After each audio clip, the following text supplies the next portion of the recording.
culture and the arts. You're watching PBC Jamaica.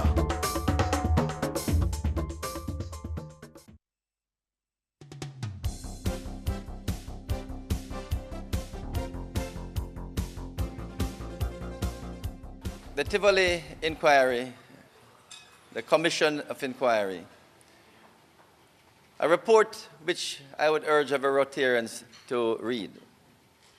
But at the end of the day, it made 10 recommendations. And Cabinet asked me to set up a subcommittee, or Cabinet set up a subcommittee, which I chaired, to look at the 10 recommendations and how we would deal with them. At the end of it, I recommended to Cabinet that the Ministry of Justice, which means myself, will deal with 5 when we report to Parliament. The Minister of National Security will deal with 3, and the Prime Minister would deal with 1. That is the apology in Parliament. You notice that adds up to 9. But there was one of them that I intimated to Cabinet that we have to take that back to Parliament to deal with, and that is the dismantling of the garrisons. Because we had no recommendations as to how it could be done. What I'd like to report before I get into that discussion, however, is that one area which I was asked to engage the committee, a compensation committee, where we asked a triumvirate, or 3 outstanding citizens of Jamaica, headed by former President Seymour Panton, to examine the claims from the residents who were injured, suffered damage, or whose relatives or sons and daughters were killed. And I'm happy to report that the committee has sent its report to me, which I have since submitted to Cabinet. And its Cabinet is likely to consider it very soon. And hopefully, by early November, that report will be laid in Parliament, and it will be the precursor to us dealing with all the recommendations of the Tivoli Commission of Inquiry. That report from the committee indicated that they examined over 1,000 files, 1,000 claims. A deadline was set in December of last year for all claims to be made. When the claims started to come in, a number of persons, through the public defender, asked for an extension of that time. And so there was a further extension of the deadline, which caused additional files to be submitted, and the committee agreed to do them. But having cut off at the second deadline, the committee then was written to by the public defender just a couple months ago to say she has another 400 files. But the Ministry of Justice has since written her to say that 2 deadlines having been given, there will be no further consideration of those files. There has to be a deadline, a cutoff point. And you had 2 deadlines, and so just over 1,000 files were examined fully by the committee, and they have submitted the report, which in due order, hopefully by early November, will be laid in Parliament.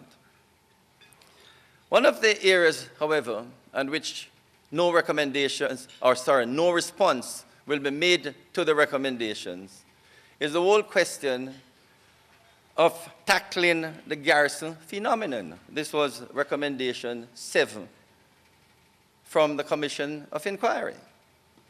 And when we examine it, the subcommittee, the question is that something that a government can deal with?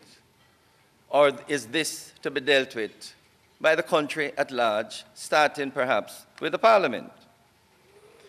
And I need not tell you that the Garrison phenomenon, as the Commission found, is a blight on our democracy and on our country. The real question is, how do you dismantle it? Because the Commission, in its report, urged that unless you do, the likelihood of those communities developing will be really slim. And they made a number of proposals as to how the garrisons should be dismantled. And quite frankly, when we looked at it, I'm not too sure that they would achieve what they asked us to do to dismantle the garrisons. I need not go into a full description of the garrisons.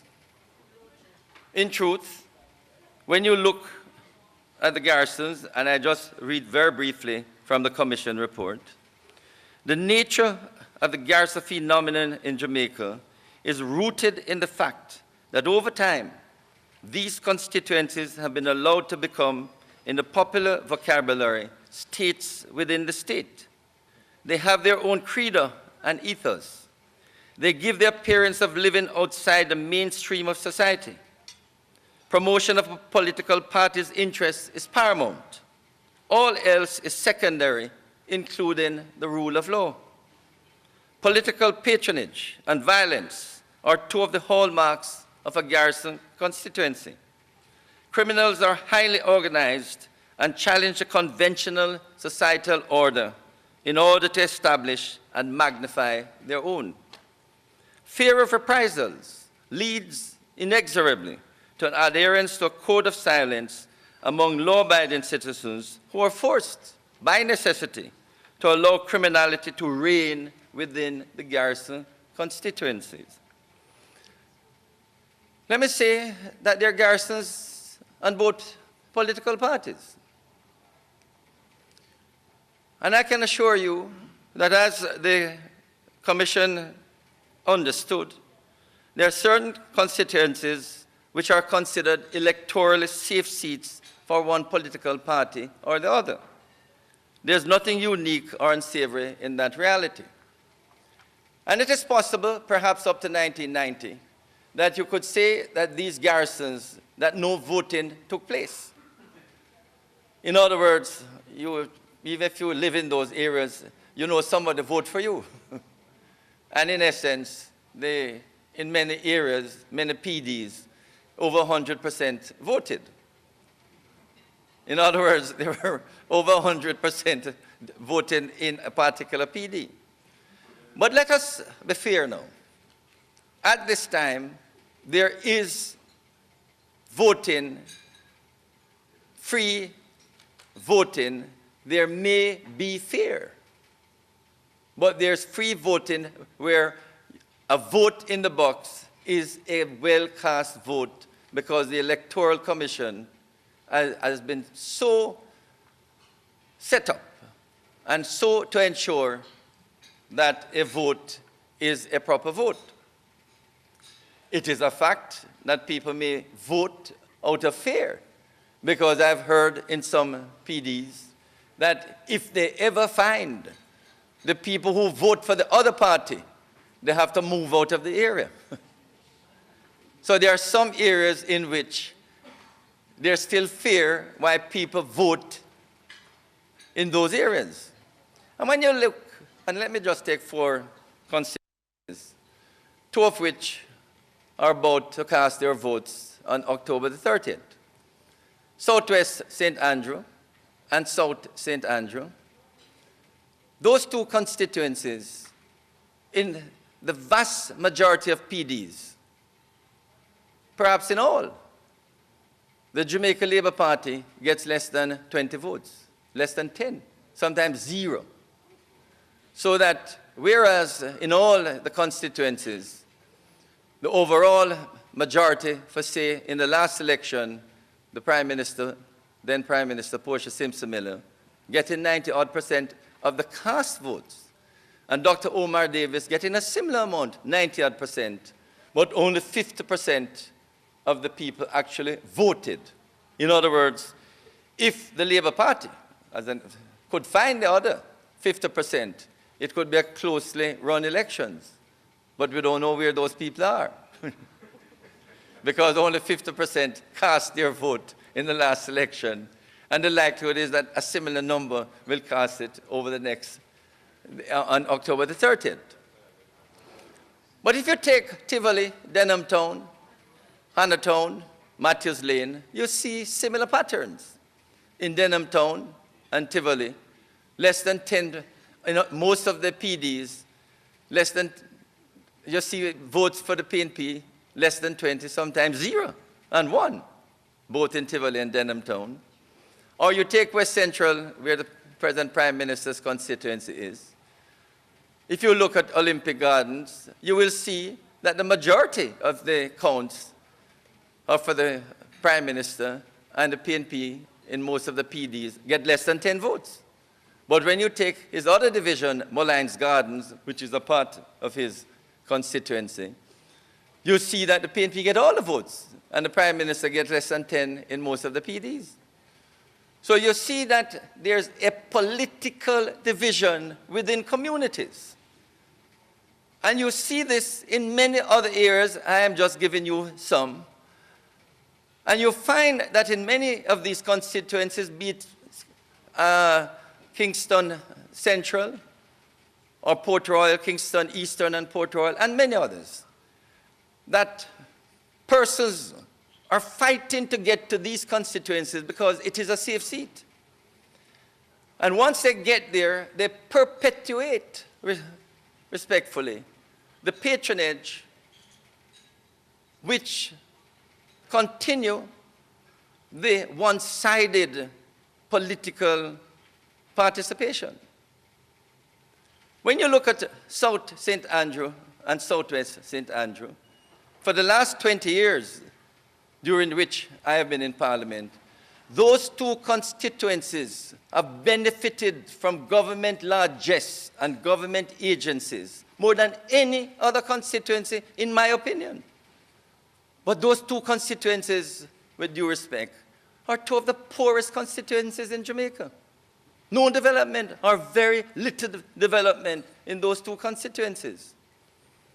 And I say to Mark Golin and Angela Brown-Burke, is that to continue? Or is there to be a change where development can take place in those two constituencies?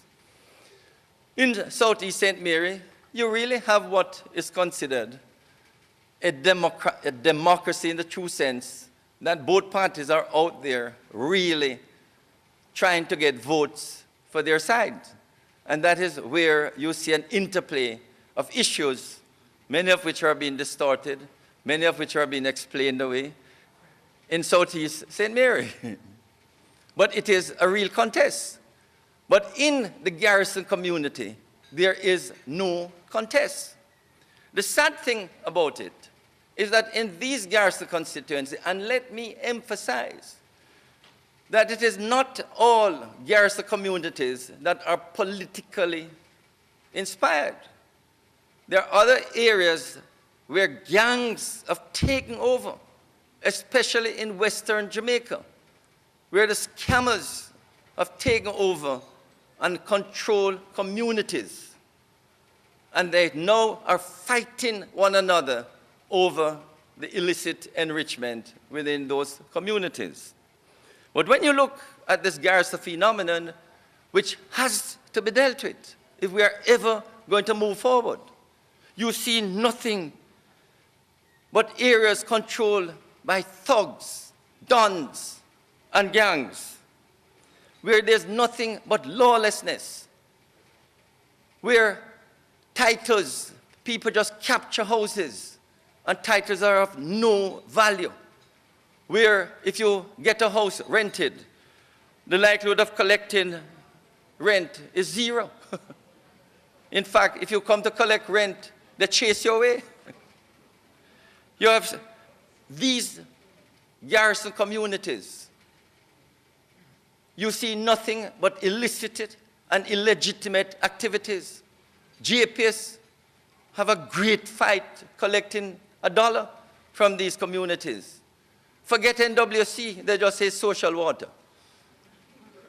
So all the water in these communities, they don't collect anything, they merely accept that it is social water.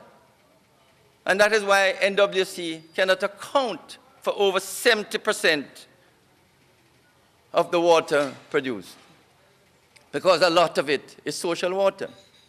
In truth, these communities are what I call criminogenic communities. Criminogenic communities. They live off illicit criminal activities. It's a fact of life. When a successful robbery takes place, the community cheers because the largesse is spread. The scammers, the dons, they are seen as the Robin Hood of today, bringing benefits to their communities. We see just Monday, where it is reported by Dr. Gladstone Hutchinson that when he talks about redevelopment of downtown, 35 or more dons want to have a meeting with him.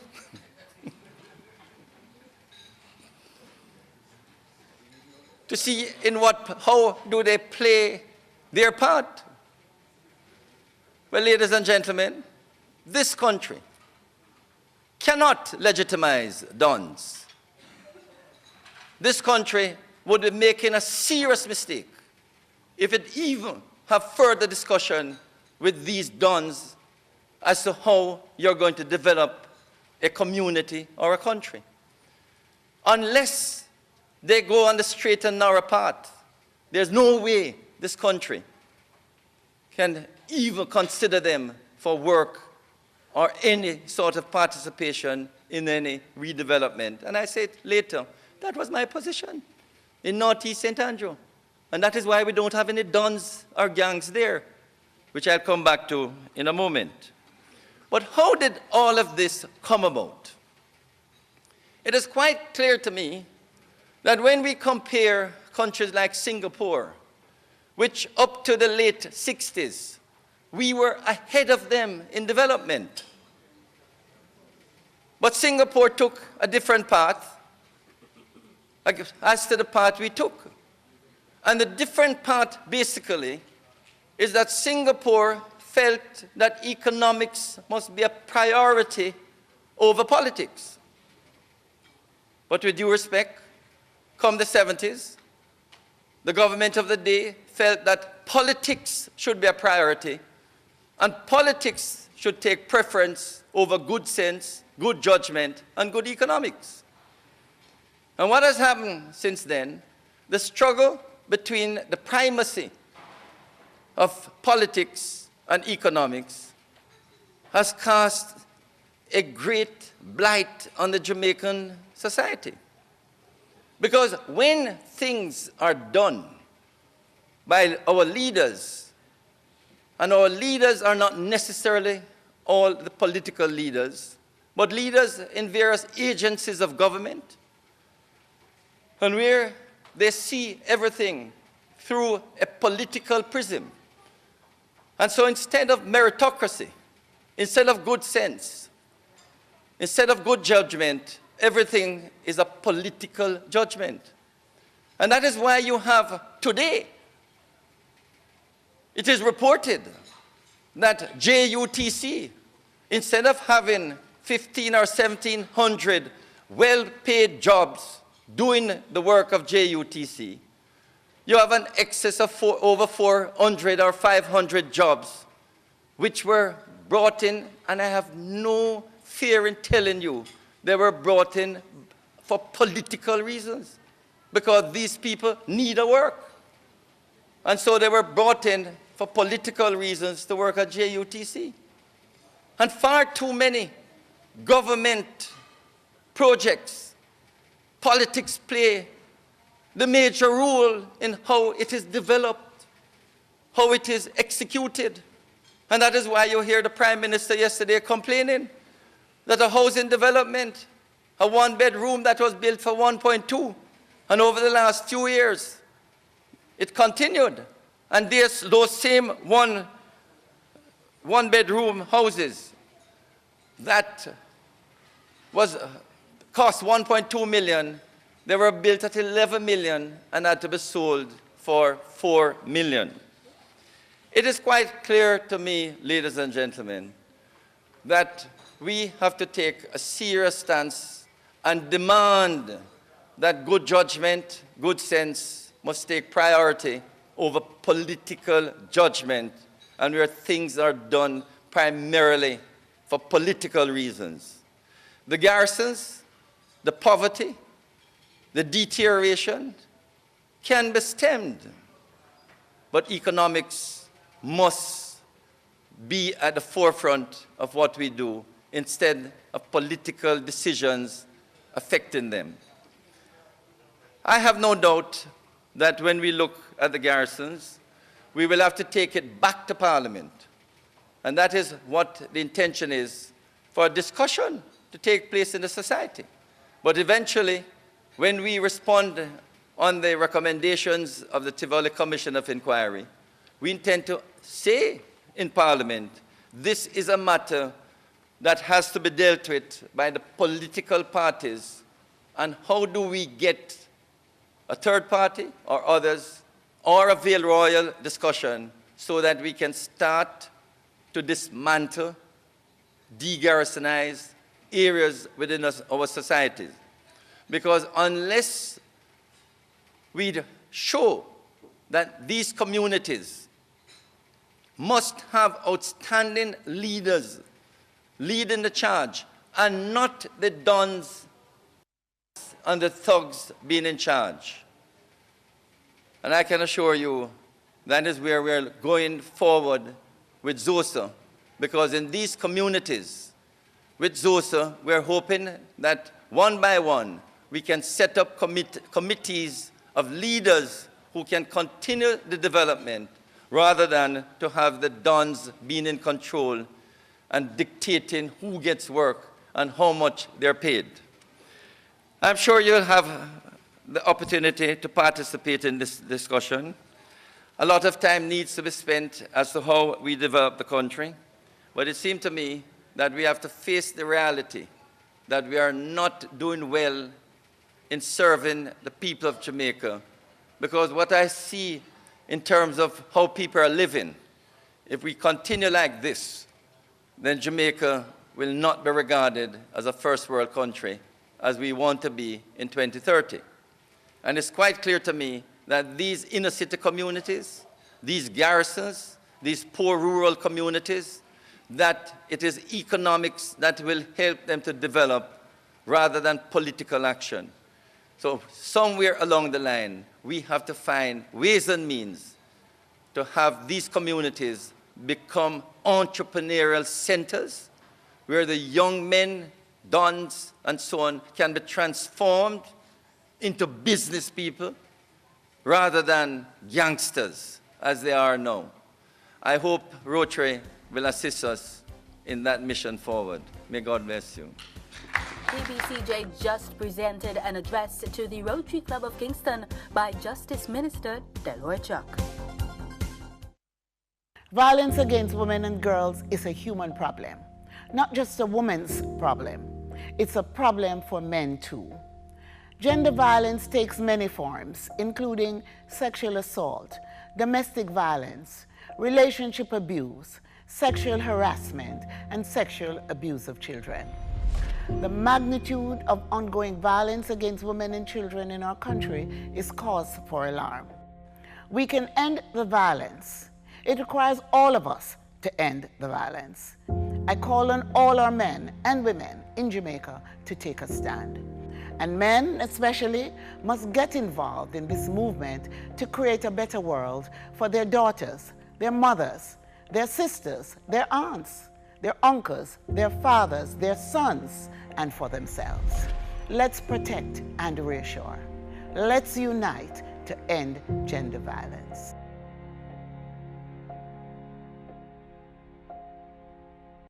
Start your day with some encouragement from New York Times best-selling author and practical Bible teacher Joyce Meyer. God is not mad if we've not arrived. He's just happy that you're here today wanting to learn more.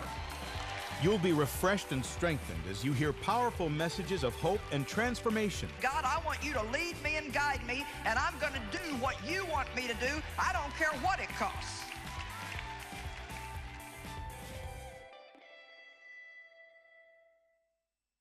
They will come when they will try to escape, and there will be nowhere to run. No one is above the law.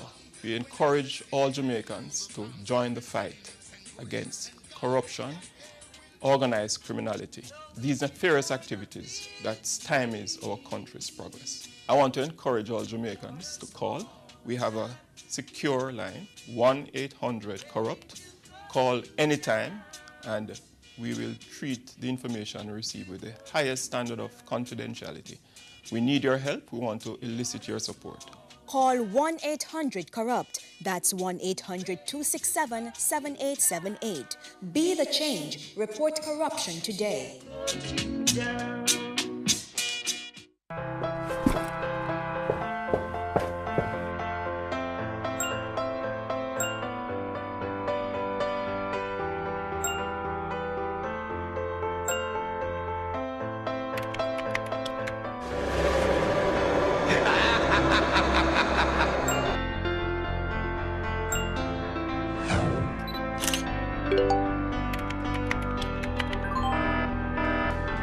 Did you know that in a recent survey done by the OCA in schools across Jamaica, 43% of the students received inappropriate messages from strangers?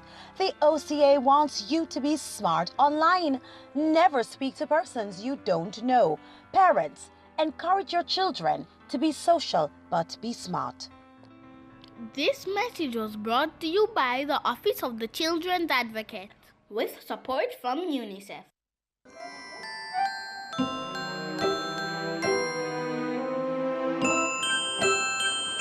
I love to learn. I want to learn. Give me a good education. We all want to learn.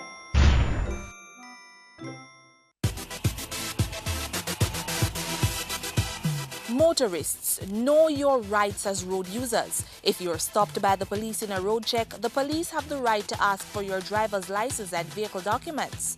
If you don't have the documents on you, you can ask for 5 days to provide them at a convenient police station. If you don't have vehicle insurance, you can be prosecuted and face the court. If you fail to renew the registration license, the police are entitled to seize your vehicle. If the police wish to search your vehicle, they should tell you the reasonable grounds for wanting the search.